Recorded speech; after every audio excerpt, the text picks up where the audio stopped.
mukhang di mapagkakatiwalaan. Tsaka, mami, baka hablutin yung bag mo tsaka cellphone ko, mami. Papapirmahan na katibayan na kayo na po yung may-ari ng bahay. Ay, na ba yun? Sure. Pero pasok muna tayo sa loob para comfortable tayong lahat. Uy, sinasabi ko na nga bang magnanakaw ka eh. Oh, ma'am. Wala akong ninakaw sa inyo. Sa katunayan nga ho eh. Nako. Huwag ka na mag-deny pa. Kita naman eh. Anak, tama na nga. Oh.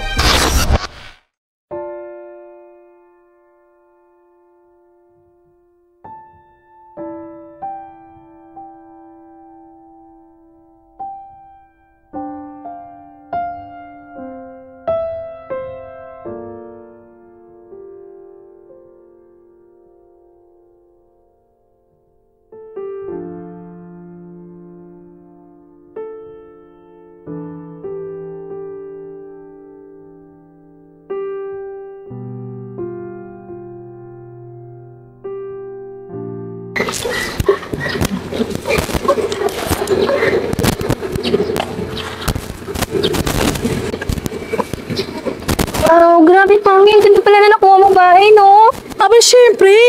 Saka maganda din ang ambience dyan. Teka.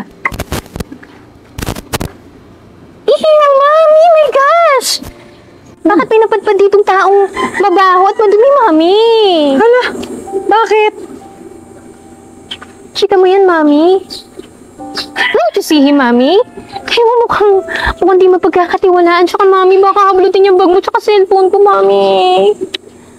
Grabe ka naman makapaghusga, anak. Eh, mukhang pagod naman yan. Saka, may energy pa ba yan? Mukhang hindi na makakatakbo yan. Ikaw talaga. Mami, mukha siyang snatcher. Mukhang di mapagkakatiwalaan at hindi gagawa ng maganda, mami. Ano ka ba? Sobra ka naman, anak. Hindi porket pangit sa paningin mo, eh, masamang tao na. Ano ka ba? Mami, gano'n naman talaga yun. Di ba nga, gaya na sinabi ko kanina, nakikita sa labas na inyo, ang ugali mo kung masamang tao yan, mami. Ay, nako, anak. Ang gusto ko lang namang ipaintindi sa'yo, eh dapat, hindi ka naman masyadong ganyan. Ay, nako, mami. Huwag ka naman simula mag-lecture dyan. Matuloy pa yung masamang pinapalak ng lalaki, mami. Kuhanin yung bag mo. Halika nga rito. Ay. Oh. Anak, nakanganga ka dyan, huy. Mami, may puging pa pala dito, mami. Teka, yung cellphone ko, kuhanan ko, mami. Picture, pogi. Anak, ang harot mo, ha? Huwag kang nga ganyan. Hi, Ma'am Shelo. Ano po ba yung nakabili ng bahay namin? Ay, ako nga iyo. Yun, sakto. Meron po papapirmahan na katibayan na kayo na po yung may-ari ng bahay. Kaya na ba yan? Sure. Pero pasok muna tayo sa loob para comfortable tayong lahat. Ano ba yung deed of sale? Opo. Sige, Pogi, mami. Halika't may tanong din ako sa'yo eh. Yung papeles na nabigay sa akin. Dilag-dig mong babae ka.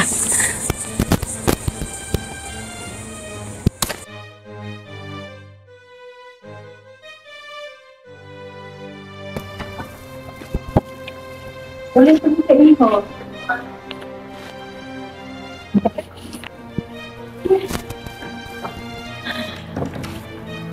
Muna, sir. Sir, wait lang ha. Walang ka na ang merienda. Ay, no, ma'am, no need na po. May mga kakausapin pa akong kliyente. Oh, sir, I insist. Ikukuha lang kita ng merienda. Usap muna kayo ni Mami dyan na. Wait lang, sir. Sige po. Hindi ka pala iyo.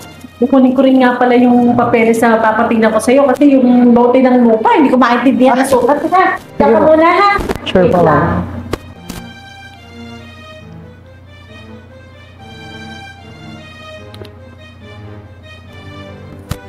Jackpot.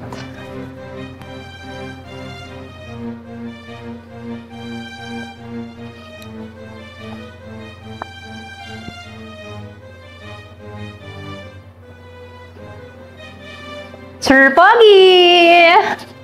Naku, ma'am. Hindi Uwet! na po. Tumawag po yung kliyente ko eh. Emergency. Babalik na lang po ako for the signature ng documents. Okay po, ma'am. Bye po.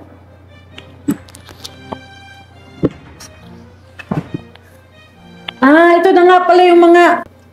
Oh! Asan na siya? Wala na siya, Mami. Nagmamadaling umalis. May emergency daw. Ganun ba? Kinuha mo ba yung number niya para tatawagan natin kung sakali? Dami ko pamanding. Teka. Oo nga pala. Kunin ko na yung phone ko, Mami, ha. Bakit pa man din tanong sa kanya? Teka, Mami. Nandito na yung phone ko kanina. Eh, Asan na yun? hala, yung sa akin nandyan din, nasaan na? Naku!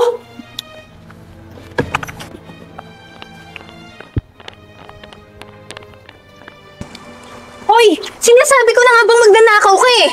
Oh, ma'am. Wala ako ninakaw sa inyo. Sa katunayan nga ho eh. Nako! Huwag ka na mag-deny pa. Kita-kita naman eh! Anak, tama na nga! Oh, see? See? Paano sinasabing hindi niya ninakaw eh? Ninakaw niya, hawak na niya eh, oh! Teka lang naman po, ma'am. Hayaan niyo naman po muna ako magpaliwanag.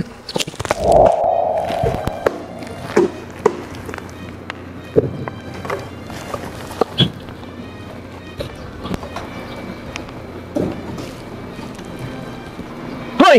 Ano yan? Ninakaw mo yan, oh! Ninakaw? Huwag kang makialam! Ano? Huwag kang makialam dito, Bansit! Ikaw, magtrabaho ka!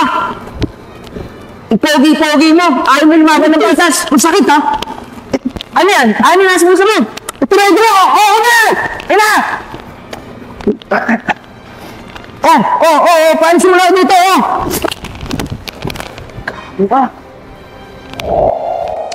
Naku, iho, salamat.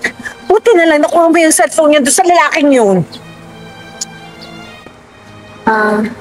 Kuya, sorry kung pagbintangan kita. Sorry kung hinusgahan kita agad. Hawak mo na nga yung phone ko eh. Kung tutuusin, pwede mo na takbo yan. Ibili ng pagkain mo. Pero hindi mo pa rin pinakbo. Kaya nagpapasalamat ako sa'yo. Pasensya ka na. Pwede, kung gugustuhin ko. Pero, hindi ako ganon. Mukha lang akong masamang tao, pero hindi ko gawain ng manloko. Tsaka, hindi po ba mas maganda kung yung ginagamit kong panggastos, pangkain ay galing sa mabuting paraan at hindi sa panloloko o paniling ng kapwa. Tsaka, maranghal din naman po itong trabaho ko at mas pipiliin ko to kaysa manloko ng iba. Salamat ha. Ngayon ko lang napatunayan na hindi pala base sa labas na anyo ang tunay na pagkatao ng isang kagaya mo. Kaya nagpapasalamat ako sa iyo sobra. Sana tatawag mo po ako. Wala yun. Siguro sa susunod, iwasan na lang natin ng mapanghusga at piliin maging mabuti sa kapwa. Kahit ano man ang itsura nila. Sige po, ma'am. Tuloy na po ako. Salamat ulit, ha? Sige po. O, ikaw. Papita-bita po dyan. Pasok na doon sa loob. Nakakahiya ka. Dali na. Pasok na doon.